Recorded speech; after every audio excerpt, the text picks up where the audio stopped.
PKN tahun 1821 sampai tahun 1830 bab 1821, kamu berani gila. Saat wanita itu diejek oleh Matt, wajahnya memerah karena marah. Sekilas Dave juga melihat bahwa wanita ini hanyalah jiwa, tidak peduli seberapa kuat dia sebelumnya, dia tidak dapat mengerahkan banyak kekuatan sekarang.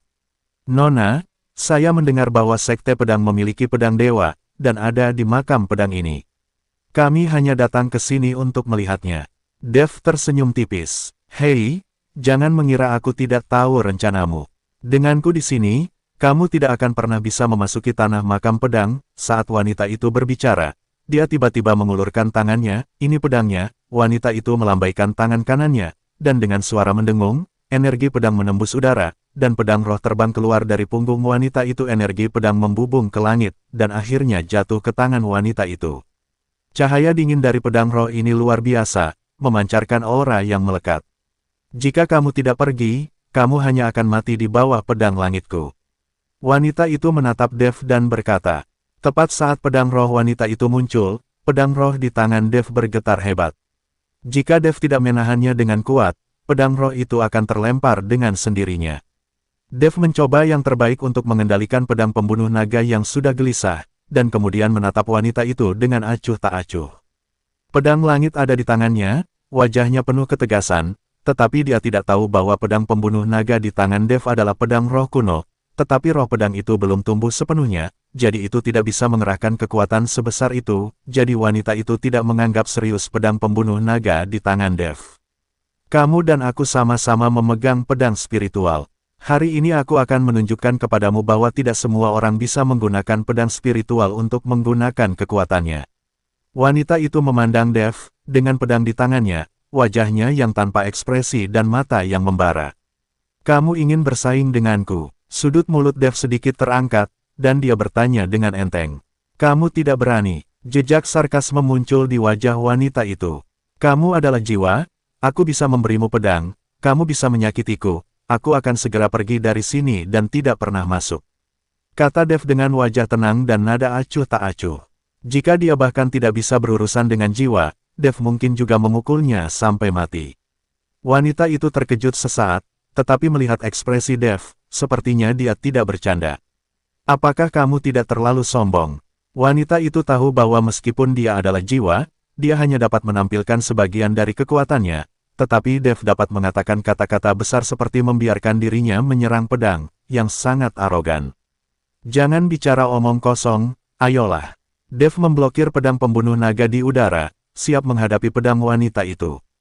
Melihat Dave begitu sombong, mata wanita itu penuh dengan niat membunuh. Karena Dave mencari kematian, dia tidak keberatan memberi Dave tumpangan.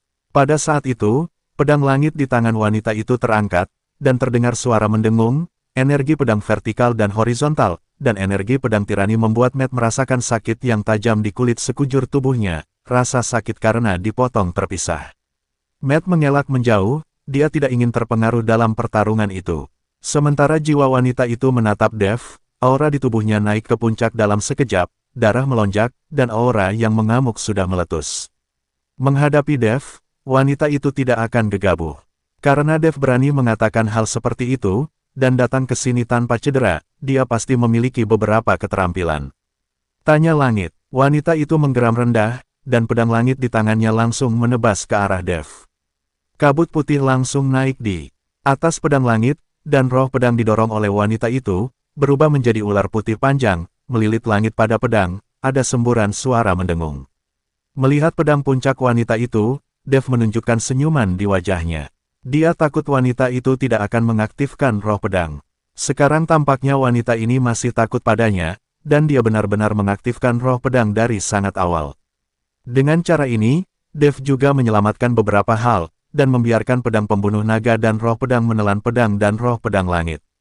Bab 1822 setelah melahap roh pedang, Dave percaya bahwa kekuatan pedang pembunuh naga akan ditingkatkan ke tingkat yang lebih tinggi. Dave menarik napas dalam-dalam, dan seberkas cahaya keemasan muncul di sekujur tubuhnya, lalu semburan lampu hijau meletus dari pedang pembunuh naga di tangannya, dan pedang pembunuh naga langsung terjalin oleh seikat cahaya hijau. Melihat wanita itu semakin dekat, mata Dave penuh dengan provokasi. Mata wanita itu dingin, Tanpa jejak fluktuasi, pedang langit di tangannya menebas Dev dengan keras, dan pedang itu jatuh, menelan gunung dan sungai dengan amarah. Energi pedang yang mengerikan itu vertikal dan horizontal, dan pedang ini langsung menebas ke arah pedang pembunuh naga di tangan Dev dengan aura destruktif. Matt di samping tampak ngeri, dengan ekspresi khawatir di wajahnya, dan napasnya agak pendek. Dia tidak pernah berpikir bahwa jiwa dapat memancarkan kekuatan yang begitu besar. Jika wanita ini bukan jiwa, bukankah kekuatannya akan lebih menakutkan? Ledakan. Dengan tebasan pedang, pedang langit dan pedang pembunuh naga bertabrakan dengan keras, tanah berguncang dan pegunungan berguncang, dan seluruh makam pedang bergetar tak terkendali. Tidak ada percikan api, dan dua pedang Ki, satu biru dan satu putih, langsung terjerat bersama, melonjak ke langit, seperti dua naga gulat, terjalin dan terjerat satu sama lain. Matt mendongak dengan wajah tidak percaya, dia belum pernah melihat pemandangan seperti itu, dua pedang Ki bisa bertarung bersama. Faktanya, ini bukan energi pedang, tetapi roh pedang, bertarung satu sama lain. Cahaya hijau itu seperti pancaran cahaya yang luas, menerangi seluruh gundukan pedang saat ini. Dan cahaya putih sangat ingin menutupi kecemerlangan cahaya hijau, tetapi di bawah cahaya hijau, cahaya putih tampak sangat kecil, dan ditelan dengan kecepatan yang terlihat dengan mata telanjang. Bagaimana ini mungkin? Melihat pemandangan di depannya, mata wanita itu penuh dengan kengerian. Segera, cahaya putih menghilang, dan kecemerlangan cahaya hijau menjadi lebih menyilaukan, dan kemudian kembali ke pedang pembunuh naga di tangan Dev. Pedang pembunuh naga berdengung seketika, dan energi pedang mengalir dari pedang pembunuh naga itu. Energi pedang yang mengerikan itu langsung memotong bekas pedang yang mengerikan di tanah gundukan pedang, dan bekas pedang itu menuju ke arah wanita di sepanjang kaki Dev.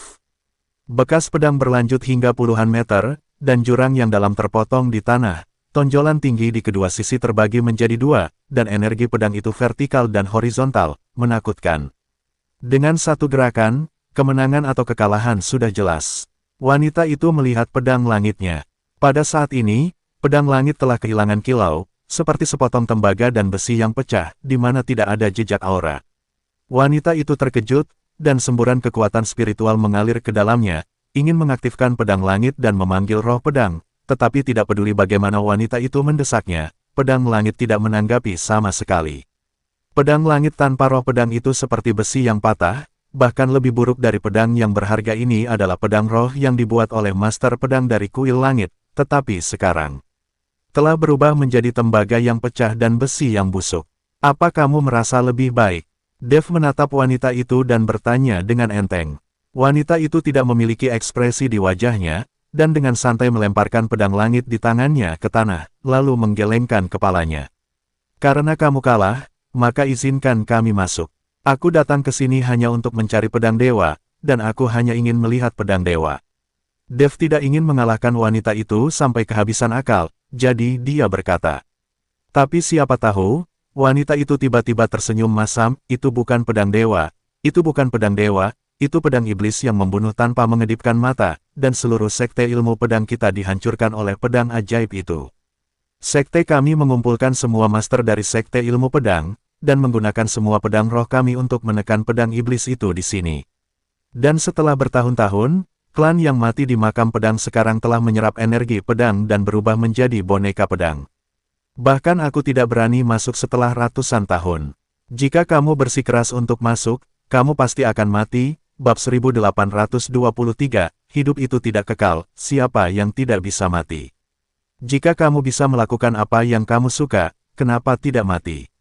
Dengan senyum tipis, Dev tidak terintimidasi oleh wanita ini. Apakah itu pedang dewa atau pedang iblis, makam pedang harus diselesaikan olehnya. Tidak peduli jenis pedang apa itu, hasil akhirnya akan ditelan oleh pedang pembunuh naganya sendiri. Wanita itu melihat bahwa Dev sangat bertekad, jadi dia menghela nafas dan berkata, mungkin ini adalah jumlah hari, melangkah ke sini adalah makam pedang yang sebenarnya. Energi pedang di sana ratusan kali lebih kuat. Kamu bisa memikirkannya sendiri. Setelah selesai berbicara, sosok wanita itu menjadi semakin kurus, dan akhirnya menghilang sama sekali.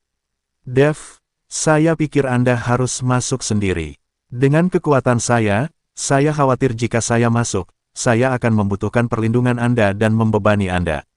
Matt ketakutan. Jika benar energi pedang itu ratusan kali lebih kuat dari yang dikatakan wanita itu, seluruh tubuh Matt mungkin akan terkoyak oleh energi pedang itu. Dev mengangguk, Tuan Hu, Anda menunggu saya di sini. Jika saya tidak keluar dalam 3 hari, Anda dapat kembali dan tidak perlu menunggu saya. Ketika Matt mendengar ini, dia buru-buru berkata, Dev, kamu harus keluar. Jika kamu mati, apa yang akan terjadi pada wanitamu? Sayang sekali. Pikirkan tentang wanitamu, kamu harus keluar hidup-hidup. Dev terdiam beberapa saat, selain wanita, Matt ini tidak tahu apakah ada hal lain dalam pikirannya. Aku akan masuk. Setelah selesai berbicara, Dev terus berjalan ke depan, dan segera sosok Dev berangsur-angsur menjadi kabur dan menghilang dari pandangan Matt. Setelah Dev bergerak maju pada jarak tertentu, energi pedang menjadi semakin kuat, dan ada kerumunan padat di depannya, dan tanah penuh dengan pedang panjang. Pedang ini tampaknya tertancap di tanah secara acak, tetapi semuanya memiliki aturannya sendiri. Selain itu, Dev dapat dengan jelas merasakan bahwa di makam pedang ini, ada 2 aura yang terus-menerus terjalin dan bertarung. Pemandangan di depannya bukan lagi ranting dan daun yang mati, dahan dan daun yang terlihat dengan mata telanjang di pohon besar itu tumbuh dengan cepat. Hanya saja itu dipotong oleh energi pedang yang mengamuk tepat setelah itu tumbuh. Itu bolak-balik. Kedua kekuatan itu sepertinya sedang bertarung. Dev mengeluarkan pedang pembunuh naga, dan dengan panik menyerap energi pedang yang mengamuk. Akibatnya cabang dan daun di pohon mulai tumbuh dengan cepat, dan akhirnya menjadi hijau dan teduh. Tampaknya tempat ini tidak berbahaya seperti yang dikatakan wanita itu, dan untungnya, ada pedang pembunuh naga ini. Wajah Dev dipenuhi dengan kegembiraan. Tapi ketika Dev senang, aura pembunuh tiba-tiba menyerang, dan mata Dev sedikit tertuju, menatap lurus ke depan. Segera seseorang datang perlahan, memegang pedang di tangannya. Hanya saja wajah orang ini pucat, matanya kusam, dan tidak ada aura lain di tubuhnya kecuali aura pembunuh.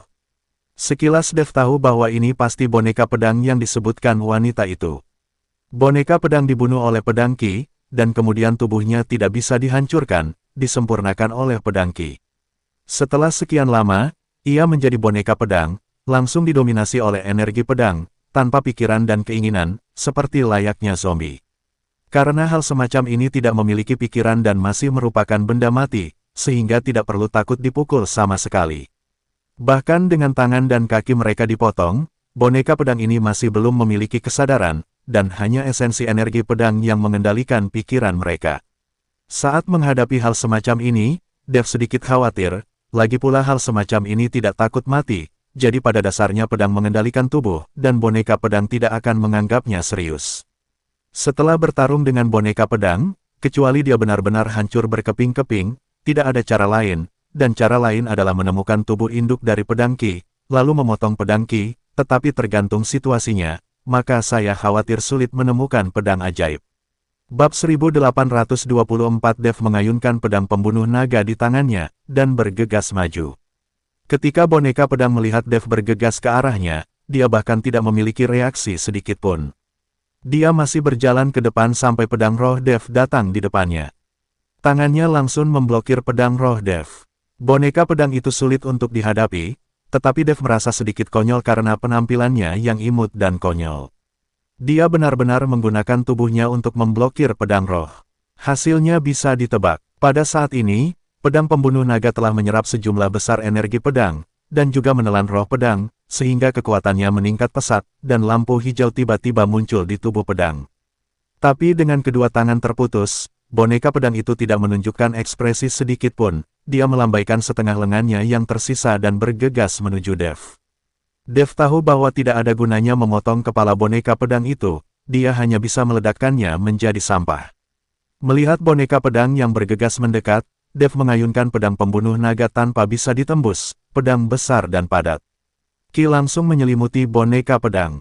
Hancurkan! Dev meraung dengan marah, dan lampu hijau meledak seketika seperti kembang api, dan boneka pedang itu langsung terkoyak, daging dan darah beterbangan di seluruh langit, berubah menjadi sampah. Melihat anggota tubuh yang buntung dan lengan yang patah di seluruh tanah, Dev sedikit mengangkat sudut mulutnya, dan hatinya diliputi oleh keterkejutan. Kekuatan pedang pembunuh naga jauh lebih kuat, dan induksi antara roh pedang bahkan lebih kuat. Boneka pedang telah dipenggal. Dev berencana untuk pergi melalui pedang panjang yang padat untuk menemukan pedang iblis yang ditekan. Dia ingin melihat pedang iblis seperti apa yang bisa menghancurkan sekte pedang.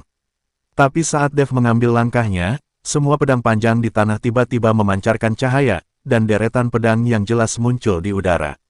Cahaya menyinari Dev, dan kemudian pemandangan di depan Dev mulai berubah terus-menerus.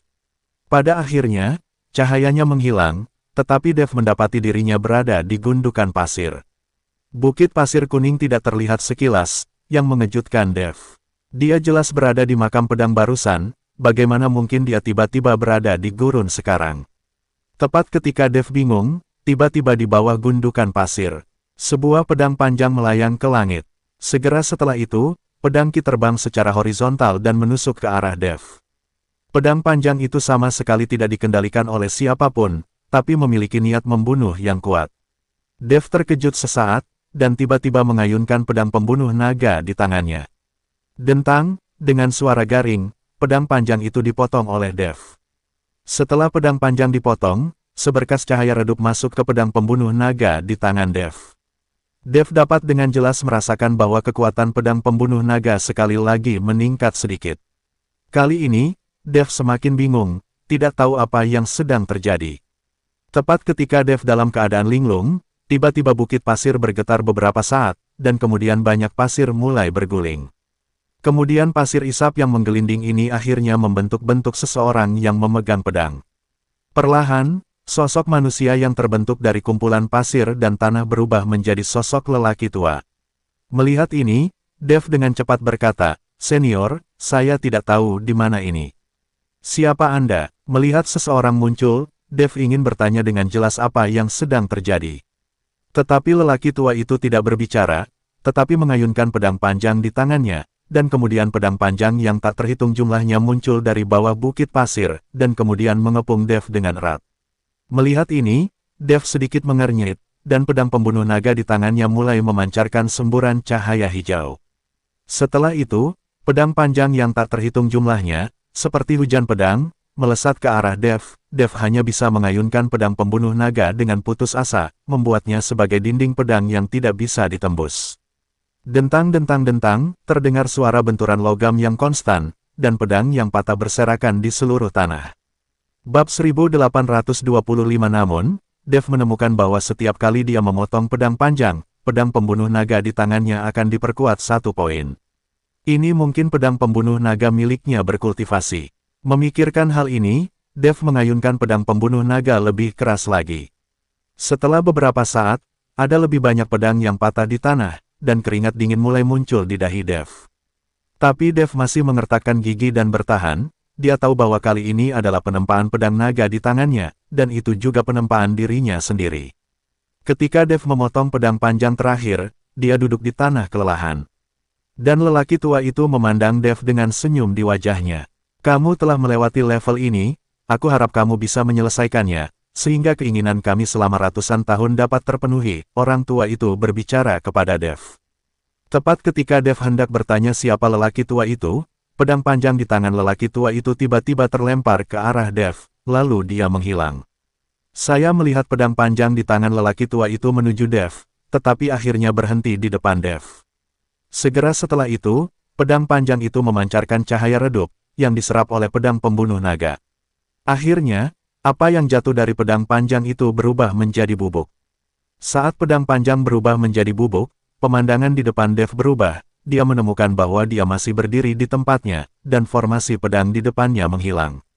Melihat sekeliling, Dev tidak melihat siapapun, dan bahkan energi pedang di sekitarnya menghilang.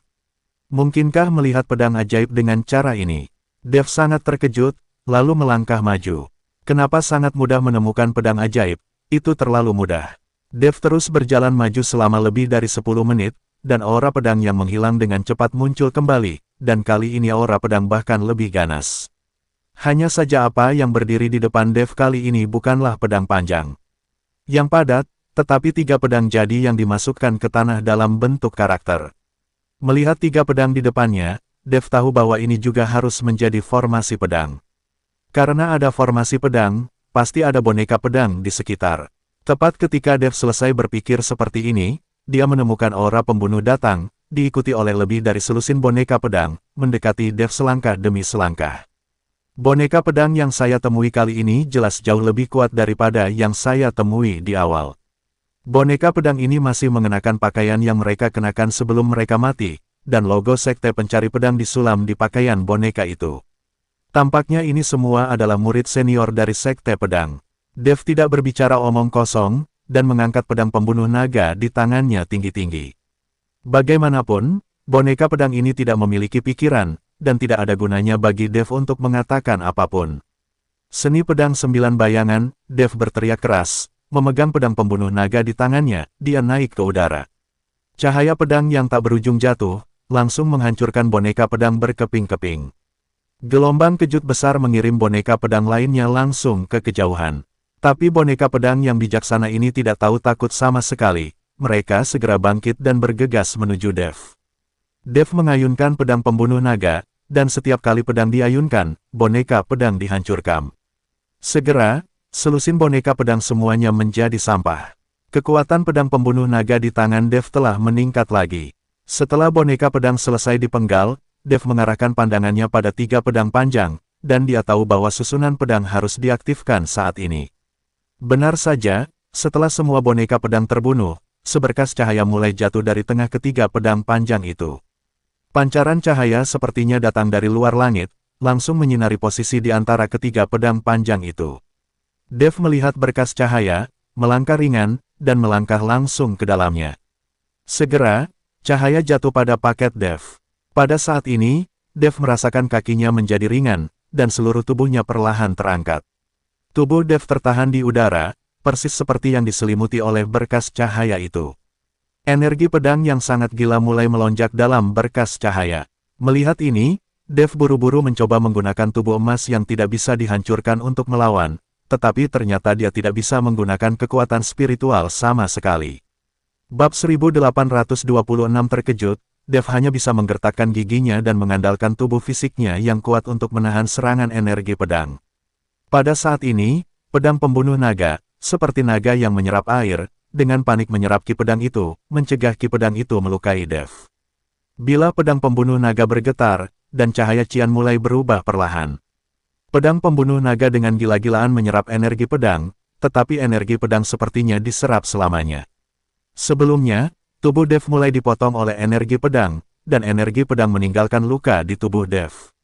Bersenandung, tiba-tiba, pedang pembunuh naga mengeluarkan suara mendengung yang keras seolah-olah meledak.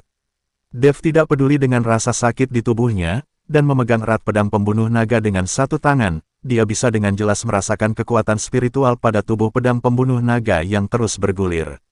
Segera setelah itu, pedang pembunuh naga memancarkan cahaya, dan napas penghilang teror langsung menghempaskan energi pedang, dan bahkan seberkas cahaya menghilang. Tubuh Dev jatuh langsung dari udara. Dev secara naluriah ingin menggunakan kekuatan spiritualnya untuk membiarkan tubuhnya jatuh dengan lembut, tetapi pada saat ini, kekuatan spiritual dalam tubuh Dev tidak dapat digunakan sama sekali, seolah-olah telah disegel. Pada saat kritis ini, pedang pembunuh naga di tangan Dev terlepas, dan kemudian menopang kaki Dev. Dev terguncang 2 kali, dan perlahan berdiri diam. Melihat pedang pembunuh naga menopangnya dan perlahan turun, mata Dev penuh kejutan. Jika dia terus seperti ini, dia akan segera bisa terbang dengan pedangnya. Sepertinya tanah makam pedang benar-benar tempat yang bagus untuk pertumbuhan pedang pembunuh naga. Dev mendarat perlahan, mengabaikan luka di tubuhnya, mencium dan memeluk pedang pembunuh naga di tangannya. Dia menemukan bahwa kekuatan pedang pembunuh naga mungkin jauh lebih kuat dari yang dia bayangkan. Aku tidak tahu level apa yang bisa dicapai oleh pedang pembunuh naga setelah menyerap pedang sihir dan roh pedang. Dev melihat dan menemukan bahwa 3 pedang panjang di tanah telah menghilang, tetapi Dev tidak pergi, tetapi menunggu dengan tenang sebentar. Formasi telah rusak, bukankah seorang lelaki tua harusnya muncul lagi? Saat Dev memikirkannya, sebuah cahaya menyala, dan kemudian seorang lelaki tua berambut putih muncul, juga memegang pedang di tangannya. Dan pedang ini berwarna hijau seluruhnya, memancarkan cahaya redup. Ratusan tahun, kamu yang pertama datang kepadaku, mungkin keinginan ratusan tahun ini akan benar-benar diberikan olehmu. Setelah lelaki tua itu selesai berbicara, pedang hijau zamrud di tangannya bersinar terang, dan kemudian dalam cahaya hijau zamrud, sebuah titik seperti kunang-kunang muncul, dan kemudian titik itu melayang ke arah pedang pembunuh naga di tangan Dev, dan potong seketika lalu diserap pedang pembunuh naga. Munculnya pedang roh kuno mungkin merupakan kehendak Tuhan, dan itu bisa dianggap sebagai penebusan kesalahan kami sendiri. Pria tua itu tiba-tiba tertawa, lalu perlahan menghilang. Kali ini, Dev langsung terpana. Dia tidak mengerti siapa lelaki tua ini, dan mengapa dia ingin menebus kesalahan. Tapi Dev tidak punya waktu untuk berpikir terlalu banyak, lagi pula, jika dia tidak keluar untuk waktu yang lama, Matt akan pergi. Jika saatnya tiba untuk memberitahu Ellie dan yang lainnya bahwa mereka mati di makam pedang, aku tidak tahu hal bodoh apa yang akan dilakukan gadis-gadis ini. Memikirkan hal ini, Dev mempercepat langkahnya dan terus berjalan maju. Kali ini energi pedang bahkan lebih kuat, Dev mengaktifkan tubuh emas yang tidak bisa dihancurkan. Dia hanya bisa bertahan sebentar, dan tubuh emas yang tidak bisa dihancurkan itu hancur seketika. Untungnya, Dev memiliki pedang pembunuh naga di tangannya, yang terus-menerus menyerap energi pedang, sehingga Dev dapat bergerak maju dengan susah payah. Kalau tidak, Dev mungkin tidak bisa bergerak bahkan selangkah pun. Segera, sebuah pedang muncul di depan Dev, dan pedang ini dimasukkan ke dalam sebuah batu besar. Lupa untuk melihat sekeliling, Dev berjalan menuju pedang panjang itu dengan hati-hati. Jika aturannya diikuti, seharusnya ada boneka pedang saat ini, dan kekuatannya pasti akan lebih kuat dari yang terakhir kali ditemui. Bab 1827. Tapi setelah menunggu lama, boneka pedang itu tidak muncul, jadi Dev mengulurkan tangan untuk mencabut pedang panjang itu. Tapi tepat setelah Dev mendekati pedang panjang itu, sebuah cahaya menyala, dan kemudian seorang lelaki tua lainnya muncul. Dan setelah lelaki tua itu muncul, dia mengulurkan tangannya dan mengeluarkan pedang panjang di atas batu besar. Energi pedang yang mengerikan meletus dalam sekejap, menghantam Dev dengan ganas seperti badai. Sangat cepat, sebelum Dev dapat bereaksi tepat waktu, dia sedikit menyipitkan matanya, dan langsung dikirim terbang oleh ledakan energi pedang. Ada luka di tubuhnya, dan darah mengalir keluar. Pedang pembunuh naga di tangan Dev dengan rakus menyerap roh pedang, tetapi Dev menemukan bahwa tidak peduli bagaimana. Pedang pembunuh naganya menyerap roh pedang yang berasal dari pedang panjang tidak berkurang sama sekali. Tebasan Dewa Iblis, pria tua itu tiba-tiba mengayunkan pedangnya ke arah Dev. Batu-batu besar dan dedaunan beterbangan melintasi langit, seperti ujung dunia. Apakah ini pedang iblis? Dev sedikit terkejut. Dia tidak tahu siapa lelaki tua yang menggunakan pedang iblis itu. Saat lelaki tua itu mengayunkan pedangnya, tiba-tiba terdengar raungan, dan kabut hitam muncul dari pedang panjang, berubah menjadi bentuk manusia. Saya melihat bahwa orang ini mengenakan jubah hitam, memancarkan gelombang aura berdarah dan menakutkan. Dan lelaki tua yang memegang pedang itu menyemburkan seteguk darah, dan seluruh tubuhnya menjadi tua seketika, bersandar pada batu. Siapa kamu? Dev menatap pria berjubah hitam itu dan bertanya. Saya melihat pria itu perlahan melepas jubahnya, memperlihatkan wajah tua. Ketika Dev melihat wajah pria ini, dia terkejut. Karena orang ini terlihat persis sama dengan orang tua yang baru saja mengayunkan pedangnya, tidak buruk sama sekali. Sudah lama sejak aku mencicipi darah manusia, saat dia mengatakan itu, pria itu bergegas menuju Dev secara langsung. Pedang 9 bayangan, Dev berteriak keras, lalu melompat, dan pedang pembunuh naga di tangannya langsung memancarkan lampu hijau. Sejumlah besar kekuatan naga ilahi berkumpul di pedang pembunuh naga, dan kemudian meledak. Seberkas cahaya hijau terjalin, dan kemudian bergerak menuju pria berjubah. Gemuruh, suara ledakan tidak ada habisnya. Seluruh tanah makam pedang mulai bergetar terus-menerus, dan pepohonan beterbangan. Tetapi ketika cahaya pedang menghilang, Dev menemukan bahwa pria berjubah itu telah pergi. Tapi saat Dev merasa bingung, bayangan hitam tiba-tiba turun dari udara. Dev menjadi pucat karena terkejut, dan hendak mengayunkan pedangnya untuk memblokirnya, tetapi kecepatan lawan terlalu cepat, dan dia langsung terkena pukulan lawan, lalu dia terbang mundur ke belakang. Kekuatan yang luar biasa, Dev berdiri, menyeka darah dari sudut mulutnya, dan tubuh emasnya mulai bekerja lagi. Saya melihat bahwa seluruh tubuh Dev ditutupi oleh sisi kemas, dan kemudian cahaya keemasan naik ke langit. Seekor naga emas mulai berputar di atas kepala Dev. Melihat naga emas Dev, lelaki tua yang memegang pedang itu memiliki sedikit kejutan di matanya. Tapi lelaki berjubah hitam itu sedikit mengernyit, lalu meraung dan menyerang Dev. Dev juga berteriak dengan marah, dan pedang pembunuh naga di tangannya langsung terlempar keluar, dan naga emas juga mengepung pedang pembunuh naga, dan menyerang pria berjubah itu bersama-sama. Desir, cahaya keemasan menyala, dan pria berjubah itu lengannya terpotong oleh pedang. Hanya saja luka di lengan yang terpotong sangat halus, dan tidak ada darah yang keluar. Pria berjubah itu sepertinya tidak peduli, dia hanya melirik lengannya yang terpotong, mencibir, lalu seluruh tubuhnya berubah menjadi kabut hitam, dan langsung memasuki pedang panjang.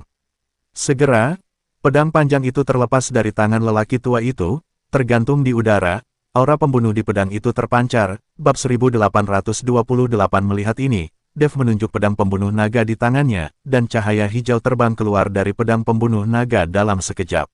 Ini adalah roh pedang di pedang pembunuh naga. Saya melihat cahaya hijau bergerak menuju pedang iblis dalam sekejap, hanya melayang di atas pedang iblis, cahaya hitam melintas di pedang iblis, dan cahaya hitam muncul. Ketika Dev melihat cahaya hitam muncul, sudut mulutnya sedikit berkedut. Ini adalah roh pedang dari pedang iblis, satu hijau dan satu hitam langsung terjerat.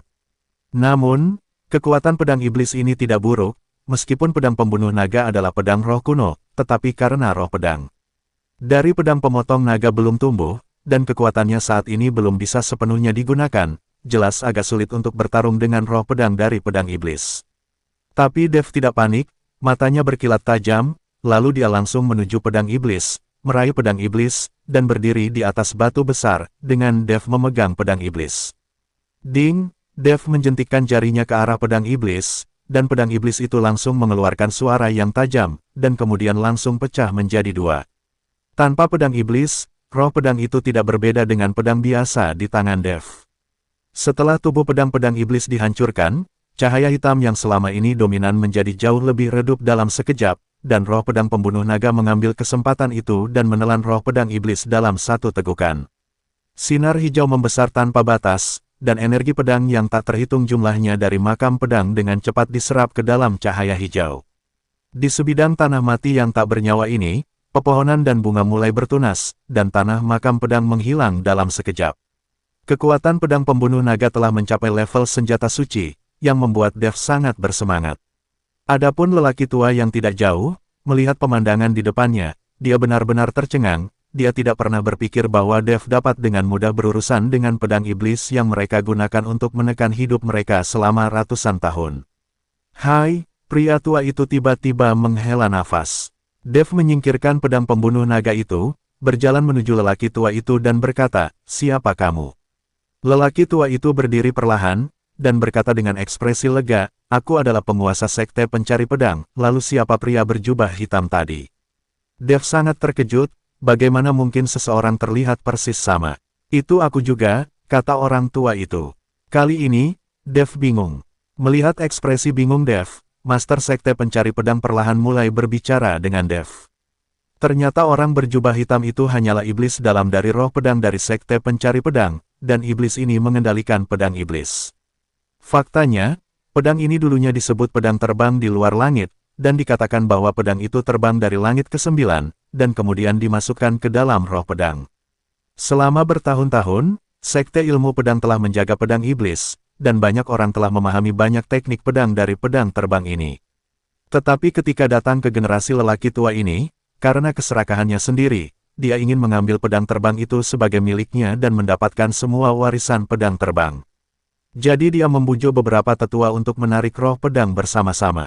Setelah itu, beberapa orang mengabdikan diri untuk pelatihan, tetapi tanpa sadar menjadi gila, dan pedang terbang itu dikendalikan oleh iblis. Tiba-tiba, hari itu iblis itu melakukan pembunuhan besar-besaran di Sekte Pencarian Pedang. Seluruh Sekte Pencari Pedang menjadi rumah jagal, dengan mayat di mana-mana dan sungai darah mengalir di mana-mana. Pada saat terakhir, penguasa Sekte Pencari Pedang dan beberapa tetua sadar. Kemudian, menggunakan semua formasi pedang dari Sekte Pencari Pedang, termasuk nyawa mereka, mereka menekan pedang terbang di makam pedang ini. Dengan berlalunya waktu, banyak orang masuk ke tempat ini, tetapi mereka tidak bisa masuk ke sini sama sekali. Dan susunan pedang yang menekan pedang terbang dan jiwa mereka juga menjadi semakin lemah. Saya tidak tahu kapan, pedang terbang ini akan dilahirkan kembali, menyebabkan kerusakan pada dunia. Kalau begitu, kejahatan orang-orang ini akan menjadi lebih serius. Kemunculan Dev yang tiba-tiba membuat mereka semua tampak melihat harapan, itulah sebabnya lelaki tua itu tiba-tiba berbicara tentang penebusan dosa dengan Dev. Bab 1829, sekarang pedang sihirnya hancur, kita akhirnya bisa bereinkarnasi. Pria tua itu memandang Dev, menunjukkan senyum tipis, dan kemudian sosoknya perlahan menghilang. Dev menghela nafas, sesaat keserakahan menghancurkan sebuah sekte. Dev keluar dan menemukan bahwa Matt tidak lagi menunggunya. Jadi Dev tidak punya pilihan selain kembali dengan cara yang sama. Saat ini, Matt sedang duduk di reruntuhan dengan ekspresi sedih di wajahnya. Kurasa kita harus kembali, para wanita Dev, aku harus memikirkan cara memberitahu mereka. Pria ini terlalu kuat, ada begitu banyak gadis yang menunggunya, tapi dia tidak peduli, dan berani masuk makam, tidak apa-apa sekarang. Lupakan saja, Matt mengikuti Jarvis dan yang lainnya. Tidak, tidak mungkin. Dev tidak akan mati, dia berjanji akan merawat ayahku. Mata Anna berkaca-kaca, jika Dev mati, siapa yang akan mengobati ayahnya? Tuan Hu, Tuan Chen tidak akan mati dengan mudah, kan? Apakah kamu melihatnya dengan matamu sendiri? Jarvis juga tidak percaya, Dev adalah putra naga, apakah dia bisa mati dengan mudah? Apakah kamu curiga padaku? Di dalam sangat berbahaya, dia tidak akan bertahan, Matt berkata dengan pasti. Saya juga berpikir bahwa Dev tidak akan mati. Saat ini Yaeko juga berbicara. Tetapi ketika Yaeko membuka mulutnya, Matt tidak membantah, karena dia tahu identitas Yaeko, jadi dia tidak berani terlalu menyinggung perasaannya. Tidak apa-apa jika kamu tidak percaya padaku, tunggu saja di sini selama 2 hari, jika kamu tidak bisa menunggu, maka kita akan pergi, kita tidak bisa mati di sini. Matt berkata tanpa daya, Tuan Hu, kamu bilang aku sudah mati bahkan tanpa melihatnya, bukankah itu mengutukku? Saat ini, suara Dev datang dari belakang Matt. Dev, setelah melihat Dev, Anna bergegas mendekat, aku tahu kamu tidak akan mati. Sialan, hidupmu benar-benar hebat, energi pedang di makam pedang sangat menakutkan, dan kamu masih bisa hidup. Matt juga sedikit terkejut. Tuan Chen, ada apa? Apakah Anda mendapatkan pedang roh? Jarvis bertanya dengan penuh minat. Ayo keluar dan bicara sambil jalan, kata Dev. Pulau beruang es, di hotel tertentu. Ellie dan sekelompok gadis menunggu Dev tidak puas satu persatu. Apa artinya Dev ini? Sudah berapa hari berlalu, meninggalkan kita di kaki gunung, dan tidak peduli. Dia pasti sedang jatuh cinta dengan gadis asing itu, dan dia tidak perlu segera untuk kembali. Apakah kakak Dev akan berada dalam bahaya? Pekerjaan sehari-hari sekelompok wanita adalah menunggu Dev kembali. Sebagai seorang pria, Jonathan hanya bisa direduksi menjadi target para wanita ini. Apakah itu berbelanja atau menuangkan teh, Jonathan mengurus semuanya. Jonathan tidak mampu menyinggung gadis-gadis ini, kecuali Rain, mungkin semua gadis di sini akan menjadi wanita Dev. Yang mana yang berani disinggung oleh Jonathan? Tapi ketika gadis-gadis ini mengobrol tanpa henti, Dev dan yang lainnya kembali. Melihat Dev kembali, semua keluhan asli tentang Dev menghilang, dan mereka semua bergegas maju, ingin memeluk Dev. Dengan begitu banyak wanita di sini, tidak ada yang malu. Merindukan saya, Dev memandangi sekelompok wanita di depannya, lalu tersenyum tipis dan berkata, ayo satu persatu, aku akan memeluk kalian masing-masing. Kamu terlalu percaya diri. Kami saudara perempuan, mengabaikannya, Laura mendengus dingin dan menatap Dev dengan tatapan kosong. Ya, abaikan saja dia yang meninggalkan kita sendirian, kata Josephine. Sekelompok gadis kembali ke kamar, tetapi Dev tahu bahwa gadis-gadis ini mengkhawatirkannya. Melihat pemandangan ini, mata Matt memerah karena iri. Bab 1830, aku tidak lagi makan makanan anjing di sini, aku akan melihat 2 bayi kecilku, Matt berkata, dan buru-buru berlari menuju kamarnya. Dev dan yang lainnya tidak terlalu lama tinggal di Ice Bear Island, melainkan langsung mengikuti Anna ke ibu kota Bear Country dengan pesawat khusus untuk merawat ayah Anna, Duke Ross. Awalnya, Matt tidak mau pergi, tetapi setelah mendengar dari Anna bahwa wanita di ibu kota lebih cantik dan lebih modern, Matt tidak sabar untuk mengikuti. Setelah turun dari pesawat dan melihat konvoi menyambut mereka di bandara, semua orang benar-benar menyadari betapa hebatnya keluarga kerajaan. Saya melihat selusin Rolls-Royce berbaris untuk menyambut mereka, dan bahkan ada ratusan penjaga di kedua sisi untuk menjaga keamanan. Kesombongan semacam ini bukanlah sesuatu yang bisa mereka lakukan. Tapi saat mereka sampai di rumah Ana, orang-orang ini lebih kaget lagi. Karena rumah Ana ternyata adalah kastil seluas lebih dari 1000 hektar. Kastil yang indah menarik semua gadis sekaligus, dan mereka semua bersemangat untuk berfoto. Ana mengatur seseorang untuk menghibur Ellie dan para gadis, dan orang lain untuk menghibur Matt sendirian. Kemudian memimpin Dev ke kastil untuk mengobati ayahnya. Di kamar Duke Ross, saudara laki-laki Ana, Pangeran Nahar, juga ada di sana, dan ada juga seorang penyihir yang memakai berbagai tutup kepala, menyemprotkan cairan ke tubuh Duke Ross. Apa yang sedang kamu lakukan? Melihat ini, Ana bergegas maju dan mendorong penyihir itu ke samping. Dan Pangeran Nahar, setelah melihat Ana, sangat terkejut. Ana, kapan kamu kembali? Tanya Pangeran Nahar. Dia mengira Ana seharusnya sudah lama mati di Pulau Beruang Es, dan Pangeran Nahar jelas belum mendapat kabar tentang reruntuhan Pulau Beruang Es. Ana menatap kakaknya dengan dingin. Meskipun dia tahu bahwa Pangeran Nahar mengirim seseorang untuk memburu dan membunuhnya, Ana tidak punya bukti, jadi dia tidak bisa berbuat apa-apa. Kakak, ayah sakit parah di tempat tidur, apa yang kamu lakukan?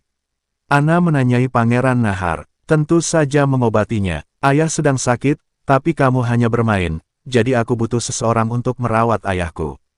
Jawab Pangeran Nahar. Menyembuhkan penyakitnya, hanya mengandalkan pria yang bahkan bukan manusia atau hantu untuk menyembuhkan penyakit ayah. Putri Ana menunjuk ke arah penyihir itu dan berkata, "Diam, ini adalah master yang kuundang dari luar negeri. Dia memiliki teknik menghidupkan kembali orang mati. Dia pasti akan menyelamatkan nyawa ayah. Jika kamu hanya berbicara omong kosong, keluarlah." Pangeran Nahar memelototi Ana dan berkata, "Kurasa kamu sama sekali tidak ingin menyembuhkan ayah, kan? Kamu ingin membunuh ayah." Ana sangat marah, dia tidak mengerti mengapa ayahnya bisa dibunuh demi kekuasaan. "Omong kosong apa yang kamu bicarakan? Ayah akan segera sembuh, dan kamulah yang membuat masalah di sini, jadi keluarlah dari sini," Pangeran Nahar menegur Ana. Tapi Ana tidak pergi sama sekali, dia tidak percaya kakaknya akan menyembuhkan penyakit ayahnya. "Ana, izinkan saya memberitahu Anda, ayah sakit parah sekarang, dan saya memiliki keputusan akhir di keluarga ini. Anda hanya seorang gadis, dan cepat atau lambat Anda akan menikah.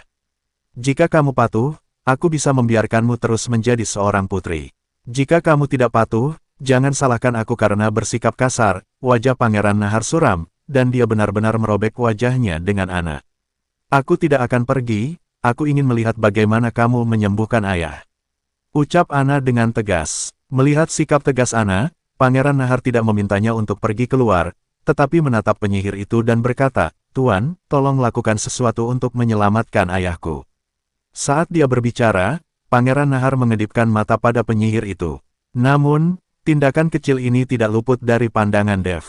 Ketika penyihir melakukan sesuatu pada Duke Ross, Pangeran Nahar menatap Dev dengan dingin dan tidak peduli. PKN tahun 1831 sampai tahun 1840 bab 1831 Ana memandang Dev untuk meminta bantuan, dan Dev meyakinkan Ana. Begitu Dev masuk, dia bisa melihat kekuatan penyihir ini. Selain itu, apa yang disemprotkan penyihir pada Duke Ross adalah sejenis ramuan, yang digunakan untuk melakukan pengendalian jiwa. Dengan kata lain, penyihir bermaksud menggunakan teknik pengendalian jiwa untuk mengendalikan Duke Ross agar menuruti kata-katanya. Dev pernah melihat sihir tingkat rendah semacam ini sebelumnya. William Ling, wali kota Hong Cheng saat itu, dikendalikan oleh penyihir Hong Kong dan hampir membuat kesalahan besar. Dev datang untuk menyelamatkannya. Di mata Dev, teknik pengendalian jiwa kecil ini tidak berharga. Dev diam-diam menonton penampilan penyihir itu. Saya melihat penyihir itu sedang melantunkan sesuatu, dan dengan lembut mengetuk jarinya Duke Ross, yang matanya tertutup, tiba-tiba membuka matanya. Melihat Duke Ross telah bangun, Ana langsung menjadi bersemangat dan bergegas. "Ayah, ayah," Ana memanggil Duke Ross, tetapi Duke Ross memasang ekspresi kusam di wajahnya, seolah-olah dia tidak mendengarnya. Saat ini, Ana panik, lalu menatap Nahar dan berkata, "Kakak, apa yang terjadi? Kenapa ayah tidak mengenalku?" Nahar tidak berbicara, tetapi penyihir itu berkata, "Putri Ana, jiwa Duke Ross telah terlalu lama meninggalkan tubuh, dan dia baru saja kembali, dan perlu istirahat selama beberapa hari. Melihat apa yang dikatakan dukun itu, Ana mempercayainya, lagi pula dukun itu memiliki beberapa trik dan benar-benar menyembuhkan ayahnya. Duke Ross, kamu harus bangun dari tempat tidur dan berjalan-jalan setelah berbaring begitu lama, penyihir itu berkata kepada Duke Ross. Benar saja, setelah mendengar kata-kata penyihir itu, Duke of Ross bangkit dari tempat tidur dan berjalan di tanah, yang membuat Ana sangat bahagia. Adik, apakah kamu melihatnya? Aku menemukan seseorang untuk menyembuhkan penyakit ayah. Kamu hanya akan tinggal di rumah mulai sekarang dan kamu tidak boleh pergi kemana-mana. Dan siapa pria Daxia ini? Mengapa kamu membawa orang asing ke rumah? Nahar hanya bertanya tentang identitas Dev saat ini. Ketika Ana mendengar ini, dia buru-buru menjelaskan, ini temanku, namanya Dev, dan dia ada di sini untuk merawat ayah. Ketika Nahar mendengar ini, dia langsung tertawa, hahaha. Apakah kamu bercanda? Di usianya yang begitu muda, apa dia pantas menjadi dokter untuk ayah? Apakah kamu tidak takut dia akan membunuh ayah? Apa yang Nahar katakan membuat Ana tidak tahu harus menjawab apa, lagi pula Ana tidak tahu apakah Dev bisa pengobatan atau tidak. Apakah saya bisa mengobatinya? Tentu saya lebih baik dari penyihir yang hanya menggunakan teknik pengendalian jiwa yang sederhana untuk membangunkan orang. Apa trik murahan itu bisa dianggap sebagai dokter? Dev berkata dengan dingin. Mendengar kata teknik pengendalian jiwa, penyihir dan Nahar sama-sama terkejut sesaat. Mereka tidak menyangka Dev mengetahui ilmu sihir. Omong kosong apa yang kamu bicarakan? Teknik pengendalian jiwa apa? Penyihir itu dengan tegas menyangkalnya. Meskipun Duke of Ross sudah bangun sekarang, dia hanyalah orang mati yang berjalan, dan dia hanya bisa mematuhi perintahmu. Sangat memalukan menggunakan teknik pengendalian jiwa rendahan semacam ini. Dev mencibir. Dev, apa yang terjadi? Maksudmu ayahku berada di bawah kendali mereka sekarang? Tanya Ana gugup. Dev mengangguk, ya, mereka sekarang telah mengendalikan pikiran ayahmu dengan teknik pengendalian jiwa. Ayahmu sekarang adalah boneka yang mematuhi perintah, tentu saja dia tidak mengenalimu. Ketika Ana mendengar ini, dia langsung menatap Nahar dengan marah. Dan wajah Nahar menjadi dingin, nak, apa yang kamu bicarakan? Percaya atau tidak, aku akan memotong lidahmu sekarang. Apakah aku berbicara omong kosong? Sudut mulut Dev terangkat, lalu dia melambaikan telapak tangannya dengan ringan di depan Duke Ross. Dari tubuh Duke Ross, semburan udara hitam meledak seketika, dan langsung dihisap ke perut oleh Dev. Dan setelah udara hitam keluar dari tubuhnya, mata Duke Ross langsung menjadi cerah. Bab 1832, apa yang terjadi? Di mana aku? Ana, Nahar, kenapa kalian semua ada di sini? Duke Ross tiba-tiba terbangun, menatap orang-orang di ruangan itu, dan bertanya dengan wajah terkejut. Ayah, Ana melemparkan dirinya ke pelukan Duke Ross dan mulai menangis dengan sedihnya. Duke Ross menghibur Ana, Ana, ada apa, ada apa? Ayah, kamu telah koma selama beberapa hari, dan saudara laki-lakiku bahkan meminta seorang penyihir untuk mengendalikanmu. Ana mengikuti Duke Ross untuk memberitahu. Dan ketika Nahar melihat ayahnya sadar, dia sangat ketakutan hingga wajahnya menjadi jelek. Nahar, apa yang terjadi di sini? Duke Ross bertanya pada Nahar, memelototinya. Ayah, jangan dengarkan omong kosong Ana, kamu sakit, aku hanya mencari seseorang untuk merawatmu. Nahar mencoba yang terbaik untuk menjelaskan. Oke, jangan bicara lagi, karena aku sudah bangun, aku akan menyelidiki masalah ini. Duke Ross berkata dengan wajah dingin dan melambaikan tangannya. Kemudian dia menatap Ana dengan wajah penuh kasih sayang, dan dengan lembut membelai rambut Ana. Melihat ayahnya begitu memanjakan adiknya, wajah Nahar menjadi sangat jelek dan garang.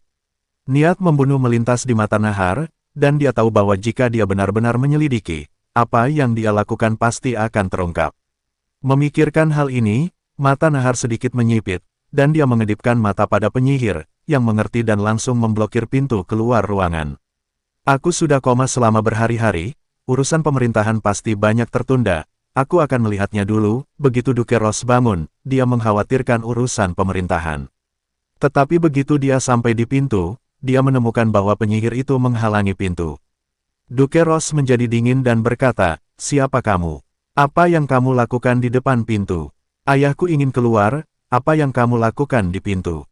Ana menanyai penyihir itu, tapi penyihir itu tetap tidak bergerak. Duke Ross sangat marah, menoleh ke Nahar dan berkata, Nahar, apa yang terjadi? Nahar berjalan menuju Dukeros dengan seringai di wajahnya. Ayah, kamu baru saja sembuh dari penyakit serius, dan kamu semakin tua.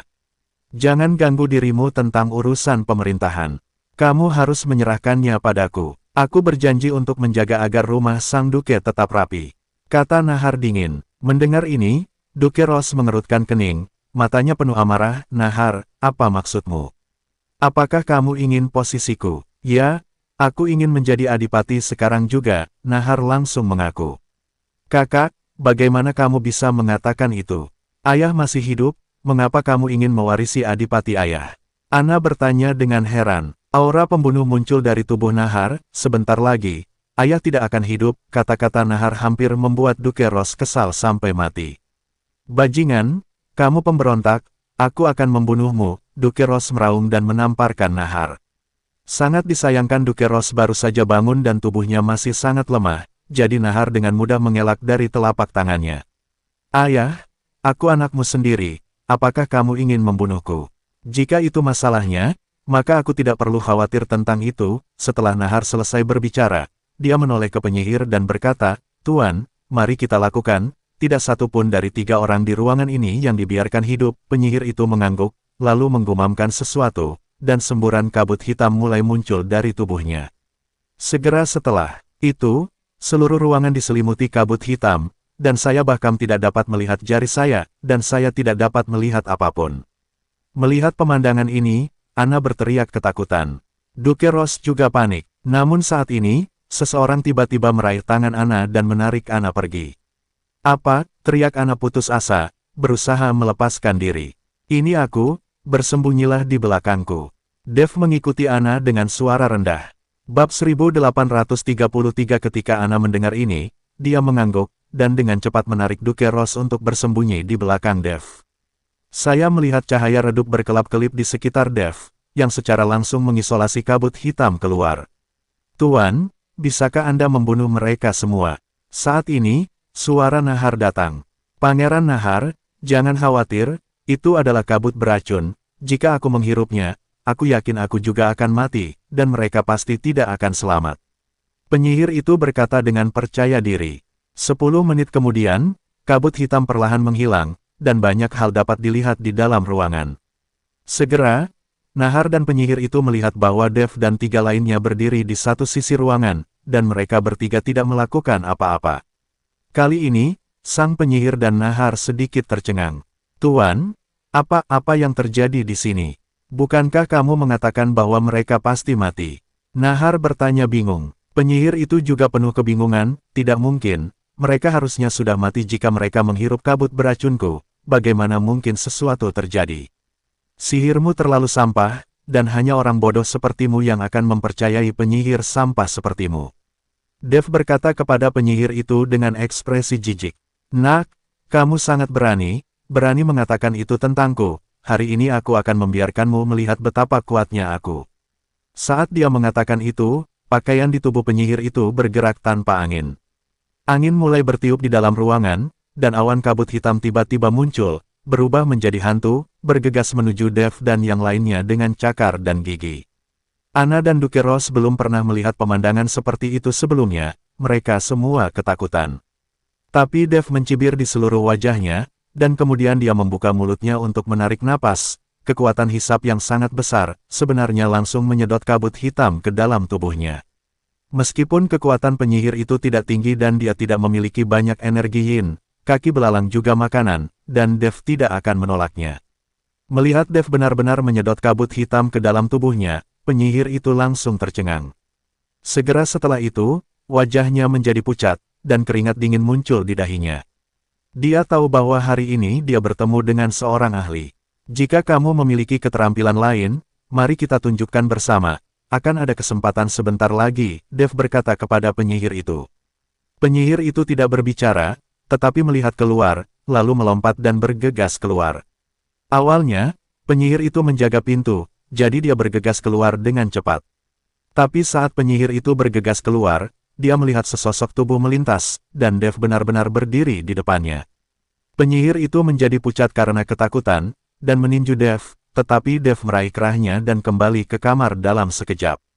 Dev melempar penyihir itu ke tanah seperti sedang membawa seekor ayam. Maafkan aku Tuan, tolong maafkan aku, penyihir itu mengalami gangguan mental saat ini, dia seperti semut di depan Dev. Dia hanya bisa berlutut di tanah dan memohon belas kasihan dengan keras. Duke Ross memandang Dev dengan heran, dia tidak pernah berpikir bahwa Dev akan memiliki kemampuan yang luar biasa di usia yang begitu muda. Dadada, terdengar suara tapal kuda yang kacau, dan kemudian ratusan penjaga bergegas maju, menutupi seluruh ruangan. Beberapa kapten penjaga kekar, masuk ke ruangan dan memberi hormat Duke Ross. Kalian, tangkap si brengsek Nahar, Duke Ross memerintahkan dengan keras. Tapi kapten penjaga tidak bergerak, dan menatap Nahar dengan heran. Nahar tersenyum dingin, ayah, sekarang mereka semua berada di bawah komandoku, bagaimana kamu bisa memerintahkan mereka? Biarkan aku memberitahumu, tidak hanya penjaga istana Duke yang mematuhiku sekarang, tetapi para pendeta dari keluarga kerajaan juga mematuhiku. Kami memiliki markas rahasia di Pulau Beruang Es, dan seluruh negeri beruang akan berada di bawah kendaliku. Hati Nahar membengkak saat ini. Apakah kamu berbicara tentang reruntuhan? Jangan bermimpi tentang mimpi musim semi dan musim gugurmu. Altar itu telah dihancurkan, dan pendetamu sudah mati sekarang. Dev mencibir. Bab 1834 senyum Nahar langsung membeku di wajahnya, dan dia berkata dengan tidak percaya, tidak mungkin, kamu tidak bisa menghancurkannya. Karena kamu tidak percaya padaku, maka aku tidak perlu repot. Dev mengangkat bahu. Jangan khawatir tentang penghancuran altar, tidak ada dari kalian yang bisa melarikan diri sekarang. Jika ingin mati dengan cepat, maka bunuh diri. Nahar memiliki penjaga di tangan sekarang, jadi dia tidak panik sama sekali. Kamu masih ingin kami bunuh diri hanya karena kamu. Dev mendengus dingin, lalu berkata dengan keras, berhentilah menonton pertunjukan, lakukanlah. Setelah Dev mengucapkan sepatah kata, terdengar suara pertempuran di luar. Saya melihat sekelompok gadis bergegas ke penjaga dengan ganas satu persatu. Terlepas dari kekuatan yang tidak merata dari gadis-gadis ini, jika Anda benar-benar ingin berurusan dengan prajurit penjaga ini, mudah dikalahkan, itu hanyalah pukulan pengurangan dimensi. Dalam waktu kurang dari 1 menit, di luar sudah penuh dengan orang, semuanya meratap tanpa henti. Dan Eli dan sekelompok gadis masuk ke kamar. Anna hanya bergegas menemuinya, dengan senyum di wajahnya, dan dia tidak lagi takut. Nahar langsung terpana, dia tidak tahu bagaimana kelompok gadis yang tampaknya lemah ini bisa menjadi begitu kuat. Kapten penjaga merasa malu, dan mereka berlutut di tanah dengan suara plop. Memohon pengampunan dari Duke of Ross. Kamu tangkap Nahar untukku, dan aku bisa memaafkan kejahatanmu, kata Duke Ross. Dia tahu bahwa kapten penjaga ini baru saja disihir. Ketika kapten penjaga mendengar ini, mereka semua bergerak dan menangkap Nahar, dan penyihir itu tidak luput dari nasib ditangkap. Tapi Dev tidak mau bertanya tentang nasib masa depan Nahar. Setelah tinggal di Dux Mansion selama 2 hari, Dev berencana untuk membawa Eli dan yang lainnya kembali.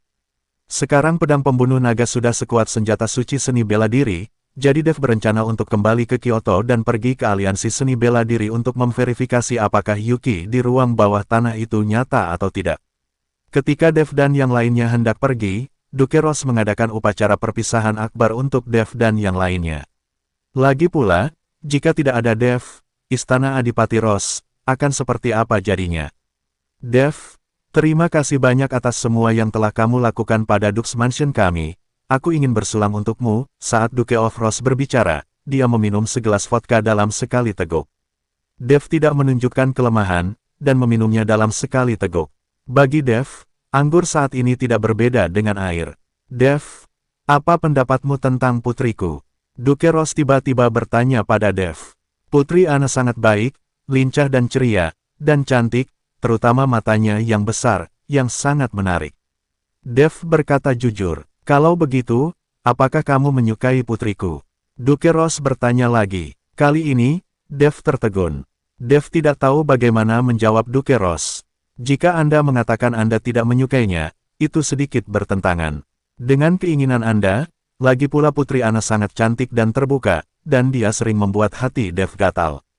Tetapi jika dia menyukainya, Dev memiliki begitu banyak wanita di sekitarnya sekarang, dan terkadang dia sendiri tidak mengerti apa yang sebenarnya dia butuhkan. Melihat Dev tidak berbicara, Duke of Rose berkata, Dev, aku tahu putriku menyukaimu. Jika kamu bisa bersama dengan putriku, aku bisa membiarkanmu tinggal di negara Xiong. Kamu perlu tahu bahwa posisiku akan diwariskan ke Ana di masa depan.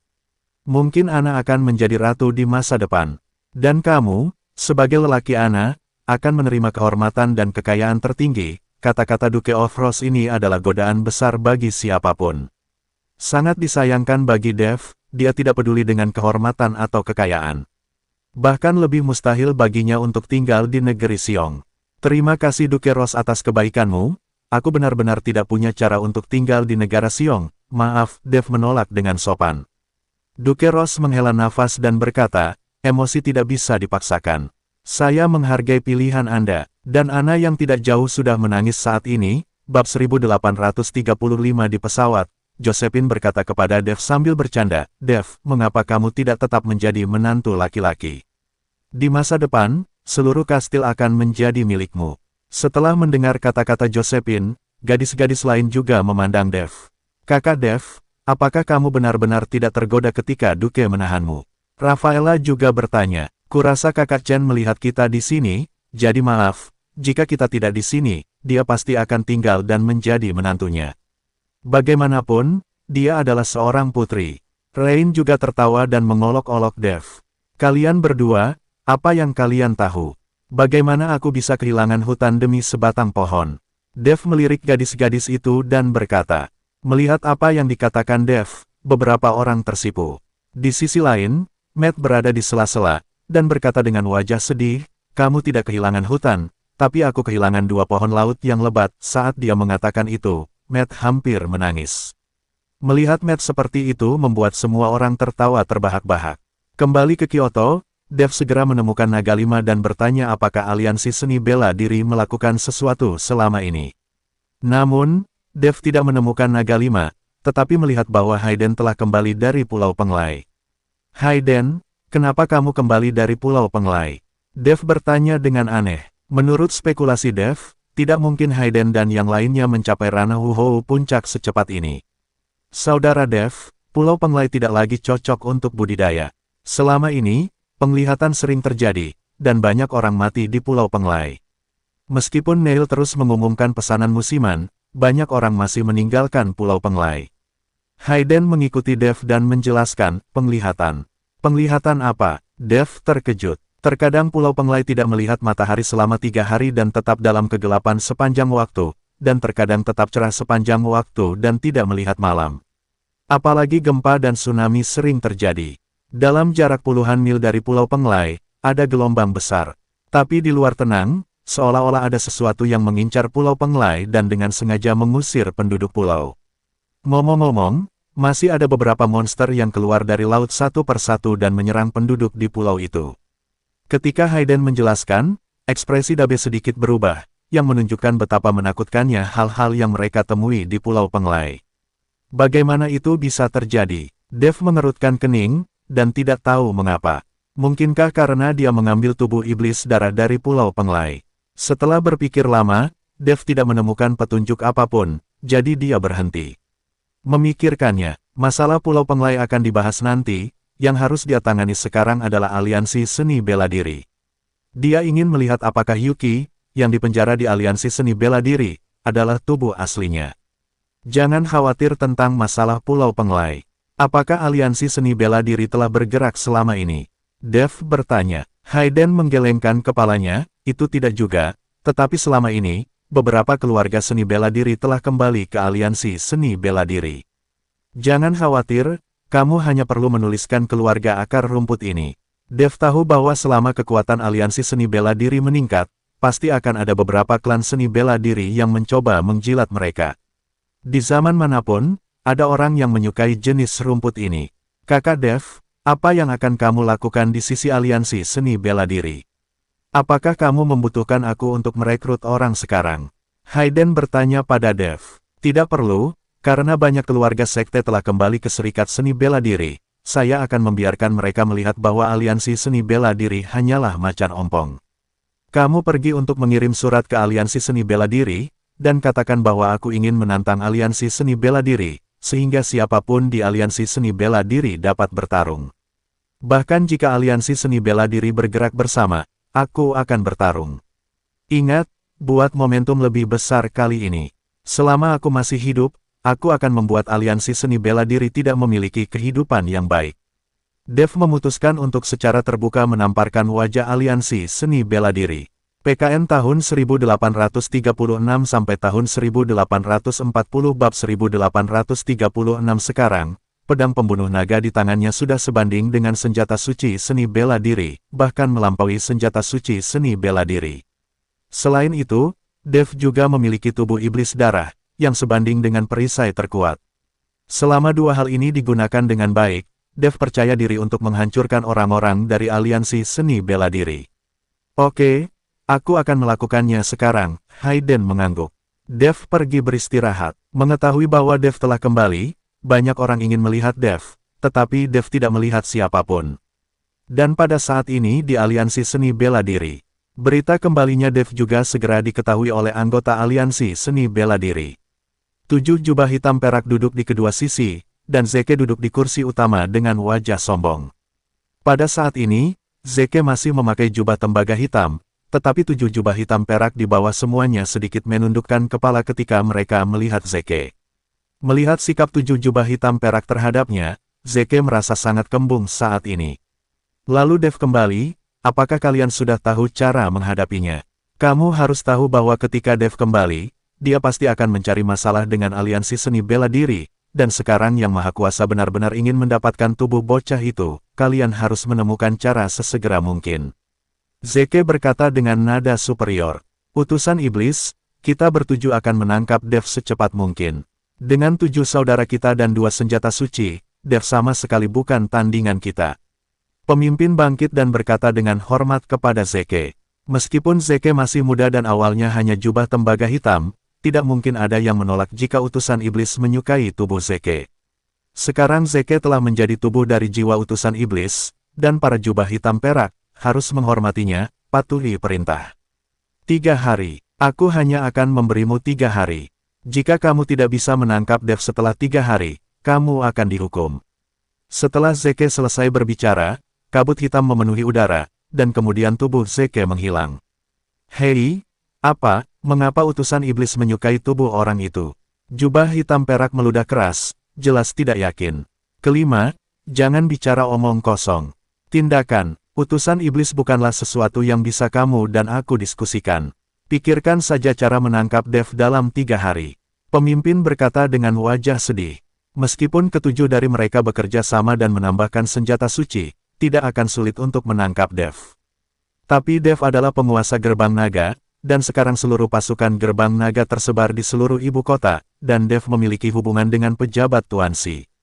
Jika mereka dengan paksa menangkap Dev, mereka pasti akan menemui perlawanan besar. Jika dia ingin menangkap Dev tanpa menimbulkan kekacauan di seluruh dunia seni bela diri Kyoto, dia perlu memikirkan cara untuk mendapatkan yang terbaik dari kedua dunia. Saudaraku, tidak bisakah kita menggunakan pacar Dev untuk menarik perhatian Dev? Kata jubah hitam perak. Tidak, metode ini telah digunakan sebelumnya. Orang ini mungkin tidak akan tertipu. Dia juga tahu bahwa tidak ada dari kita yang benar-benar berani membunuh pacarnya. Bos menggelengkan kepalanya. Saudaraku, kalau tidak kita akan pergi melihat-lihat, dan begitu Dev muncul, kita akan segera menangkapnya. Kata jubah ketiga. Ketiga, apakah menurutmu Dev adalah orang biasa, dan kami akan menangkapnya segera setelah kita mengulurkan tangan? Pasti akan ada pertarungan saat itu. Itu akan menyebabkan kerusuhan, banyak orang akan mati. Apakah menurut Anda pihak berwenang hanya akan duduk diam? Yang Maha Kuasa juga telah menjelaskan bahwa sebelum energi spiritual pulih, jangan menentang otoritas resmi. Jubah ke-6 mengingatkan, lalu apa yang harus kita lakukan? Ini tidak berhasil, itu tidak berhasil, haruskah kita menunggu Dev itu datang kepada kita? Jubah ke-5 berteriak sedikit kesal. Tetapi pada saat ini, terdengar suara keras dari pintu aliansi seni bela diri, dan bos berkata, Tua, keluar dan lihat, jubah ke-5 mengangguk, lalu keluar. Bab 1837 pada saat ini, di pintu masuk aliansi seni bela diri, 2 penjaga menghentikan Hayden.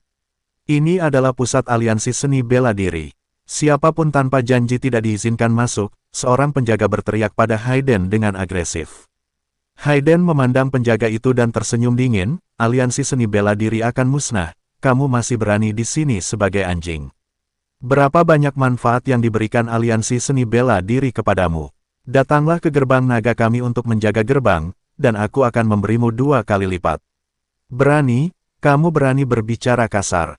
Percaya atau tidak, kami akan menjatuhkanmu sekarang dan memasukkanmu ke penjara bawah tanah.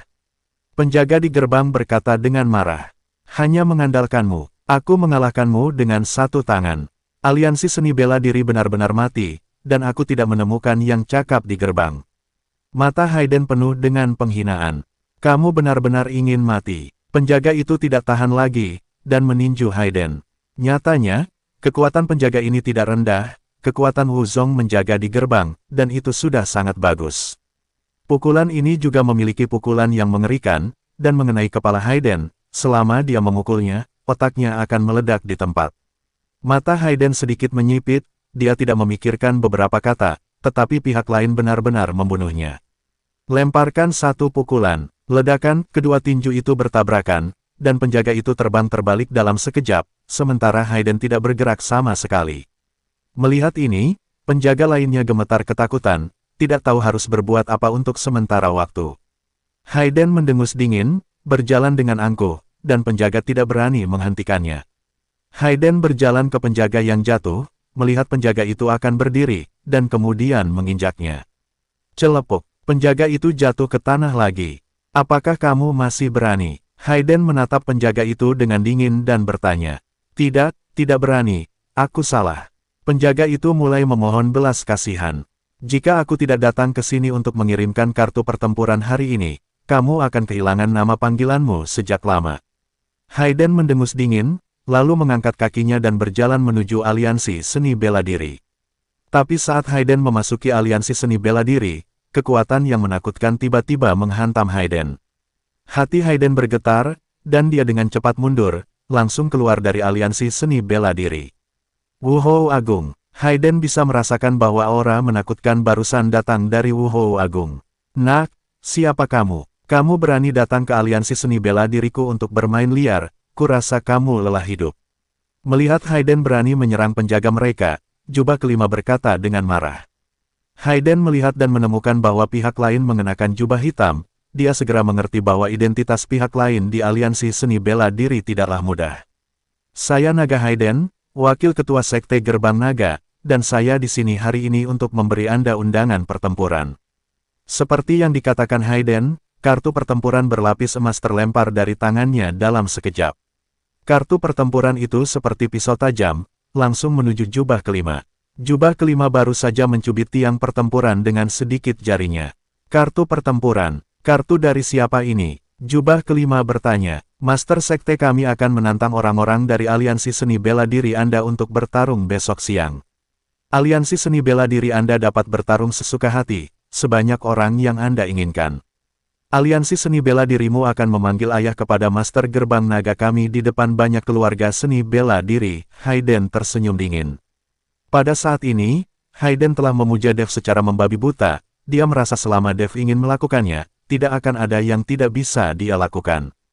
Bajingan, jubah kelima langsung marah, dan menamparnya dengan telapak tangan. Melihat ini, Hayden tiba-tiba melompat, tetapi masih terkena angin telapak tangan, dan sosoknya mundur beberapa langkah, dan darahnya berjatuhan. Orang tua, jika kamu memiliki kemampuan, kamu bisa bertarung dengan ketua sekte kami. Kemampuan seperti apa jika kamu menggertakku sebagai pembawa pesan? Meskipun Hayden tahu bahwa dia bukan tandingan lawan, dia tidak menunjukkan kelemahan apapun. Jubah kelima membuka pos pertempuran dan melihatnya, mencibir dan berkata, besok aliansi seni bela diri kita pasti akan menghadiri tantangan itu. Biarkan ketua sektemu datang menjemput kematian. Jubah kelima berjalan kembali ke aliansi seni bela diri dengan kartu pertempuran, dan Hayden juga pergi. Kakak, hal yang luar biasa, begitu memasuki pintu, jubah kelima mulai berteriak. Bab 1838 bagaimanapun, mereka semua khawatir tentang bagaimana cara menangkap Dev, tetapi mereka tidak menyangka Dev akan datang ke pintu mereka secara langsung. Ada apa? Tanya jubah pertama. Saudaraku, lihat, Dev berani memprovokasi kita secara langsung. Tantangan ini hanya menyelamatkan kita dari masalah. Jubah kelima dengan penuh semangat menyerahkan kartu pertempuran kepada pemimpin. Pemimpin melihat ke kartu tantangan dan tertawa terbahak-bahak, karena Dev mencari kematian, dia tidak bisa menyalahkan kita. Setelah besok, simbol pada jubah hitam saudara semuanya akan diganti dengan emas. Sekte Gerbang Naga. Hayden mengikuti Dev dan mengirimkan undangan pertempuran. Kakak Dev, ayo pergi dengan lebih banyak orang besok. Jika ada masalah, kita bisa mengatasinya. Hayden takut Dev akan menderita di atas ring. Tidak, kamu masih memiliki pekerjaan yang harus dilakukan. Dev berkata dengan datar. Hayden terkejut, Kakak Dev, apa yang kita lakukan? Dalam kompetisi besok, Anda membawa beberapa orang untuk dibawa ke aliansi seni bela diri, dan langsung menempati aliansi seni bela diri. Di masa depan, tidak ada aliansi seni bela diri yang diizinkan di Kyoto. Ketika Hayden mendengar ini, dia langsung dengan bersemangat berkata, tidak masalah, saya akan membuat pengaturan, mengambil alih aliansi seni bela diri dan menduduki aliansi seni bela diri adalah suatu prestasi. Jika ini bisa disebarkan, pasti akan terkenal dalam sejarah. Tidak lama setelah Hayden pergi, Matt menemukan Dev, yang mengejutkan Dev.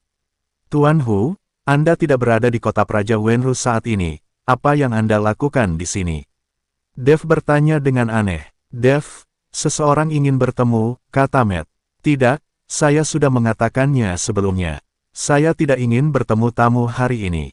Saya tidak akan bertemu siapapun. Dev menggelengkan kepalanya. Tidak, kamu harus bertemu orang ini. Jika kamu tidak melihatnya, aku akan putus denganmu, Matt berkata dengan wajah serius.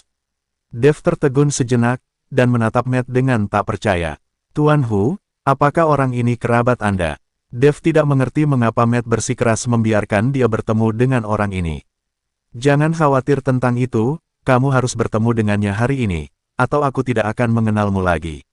Matt tampak bertekad. Melihat Matt seperti ini, Dev hanya bisa mengangguk tak berdaya. Oke, saya masih ingin memberikan wajah ini kepada Tuan Hu. Anda pergi dan panggil orang itu masuk. Ketika Matt mendengar ini, dia langsung tertawa, lalu lari. Segera, Matt kembali dengan seorang wanita. Ketika Dev melihat wanita ini, dia langsung mengerti. Ternyata wanita ini tidak lain adalah Jen Zhou dari Sekte Roh Iblis. Matt memiliki ekspresi cabul di wajahnya dan matanya tertuju pada kaki Jen. Melihat ini, Dev hampir tidak bisa menahan tawa. Tuan Chen sangat sibuk, sangat sulit untuk bertemu denganmu, dan aku harus bergantung pada koneksi, jadi aku pergi melalui pintu belakang, melihat Dev. Jen sedikit tersenyum. Nona Zhou salah paham, saya hanya memiliki hal-hal penting besok, jadi saya ingin istirahat lebih banyak hari ini. Dev menjelaskan, untuk tujuan bersaing dengan aliansi seni bela diri. Jen tersenyum. Pada saat ini, Dev tertegun sesaat, dan senyum di wajahnya langsung menghilang. Karena masalah ini, Dev tidak memberitahu siapapun, kecuali Hayden, tidak ada yang tahu tentang itu. Tapi Jen mengetahuinya, yang membuat Dev merasa tidak enak. Bersaing macam apa? Matt masih linglung, dia tidak tahu bahwa Dev akan berkompetisi secara resmi dengan aliansi seni bela diri. Kami sedang bicara, jangan sembarangan menyela, Jen memelototi Matt dan berkata. Matt dengan cepat menundukkan kepalanya, oke, saya tidak akan bertanya, melihat tatapan pengecut Matt, Dev terdiam beberapa saat. Matt langsung ditangani oleh wanita itu. Bab 1839 Dev memandang Jen dengan dingin dan bertanya, bagaimana kamu tahu?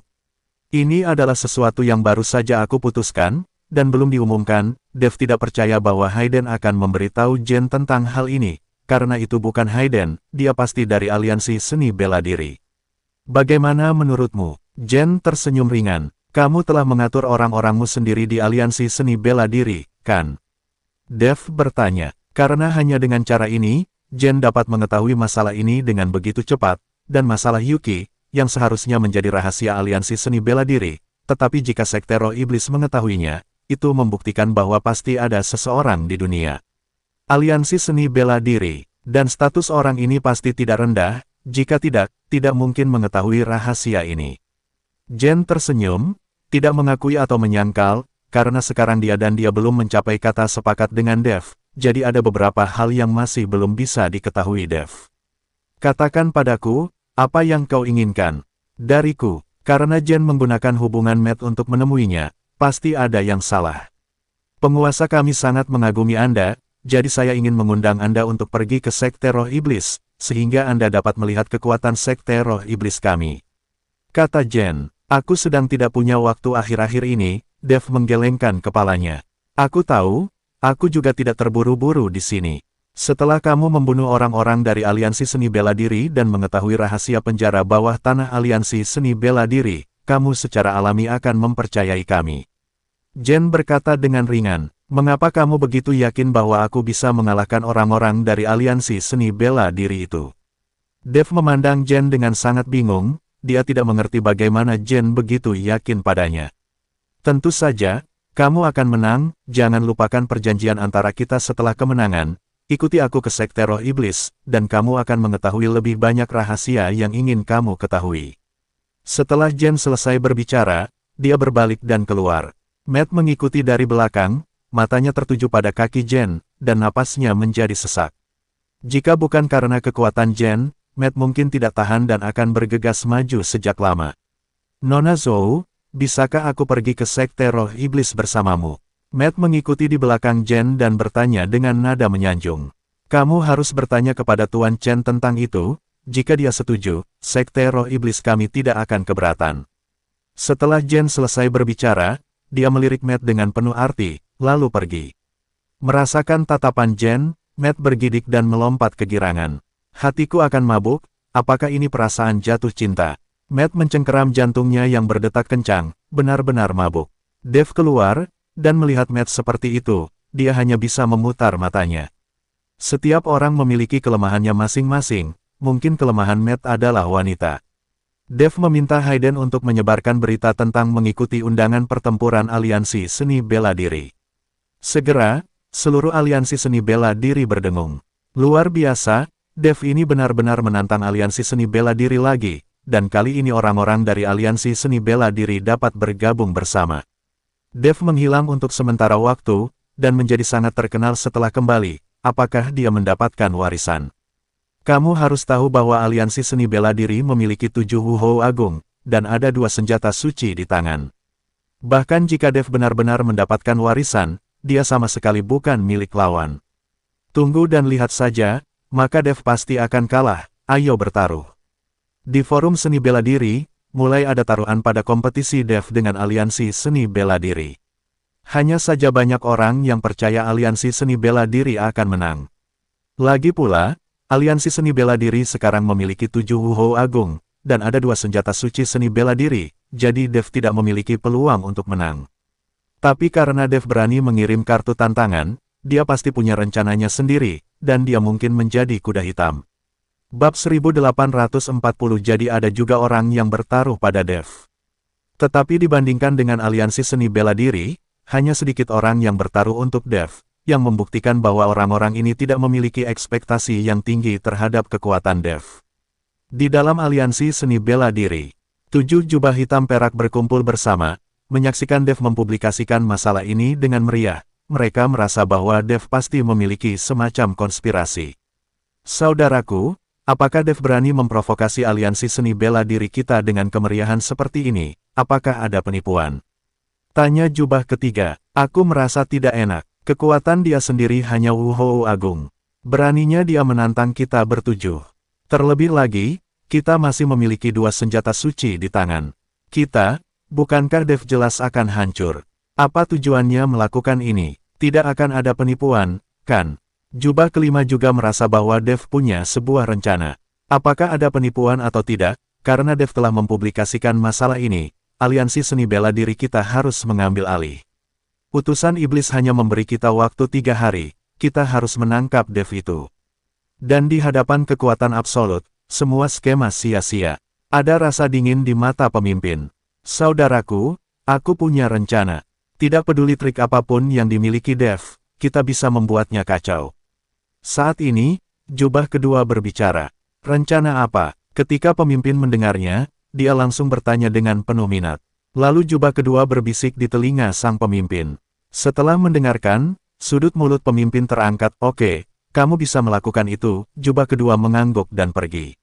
Segera, jubah kedua masuk ke ruang bawah tanah dan datang ke tempat Yuki ditahan. Melihat Yuki di depannya, jubah kedua mencibir di wajahnya. Yuki memandang pria di depannya dan sedikit mengernyit, dan dia merasakan bahaya dari pria ini. Meskipun Yuki sudah lama dikurung di sini, dia tidak pernah dianiaya atau dipukuli. Lagi pula, darah Yuki adalah sumber daya kultivasi yang unggul. Jika tidak ada kekuatan besar, siapa yang berani melakukan apapun pada Yuki? Tapi sekarang, jubah kedua memandang Yuki dengan rasa dingin yang dalam. Membuka pintu sel, anak kedua langsung mengikat tangan dan kaki Yuki dengan rantai besi. Kali ini, Yuki panik. Yuki memelototi jubah kedua. Jika dia berani menjamahnya, Yuki sudah memikirkannya. Dia lebih suka menggigit lidahnya dan bunuh diri daripada dikasihani Dev. Tetapi jubah kedua tidak melakukan apapun pada Yuki, tetapi mengeluarkan cambuk kulit yang terbuat dari urat harimau, dan mulai memukuli tubuh Yuki. Rasa sakit yang parah membuat Yuki menggertakkan giginya dengan erat. Melihat Yuki seperti itu, jubah kedua mengeluarkan ponselnya dan benar-benar memotretnya. Tercatat dengan jelas bahwa Yuki dipukuli dan tubuhnya memar. Setelah jubah kedua lelah memukulinya, dia melepaskan Yuki, dan pergi dengan puas. Setelah keluar dari penjara bawah tanah, jubah kedua langsung mengirim video yang baru saja direkamnya ke forum seni bela diri. Tak lama kemudian, video ini memicu perbincangan hangat. Banyak orang memarahi aliansi seni bela diri karena terlalu mendominasi, bahkan memukuli wanita.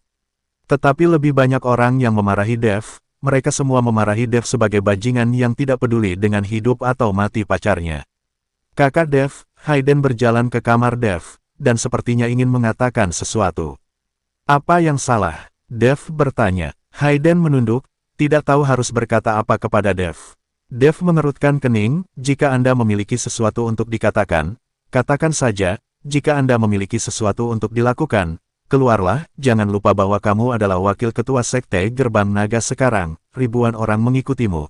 Jangan khawatir tentang apapun. Melihat Dev marah, Hayden buru-buru menyerahkan telepon dan berkata, Kakak Dev, tolong lihat video di atas, itu baru saja diposting oleh aliansi seni bela diri.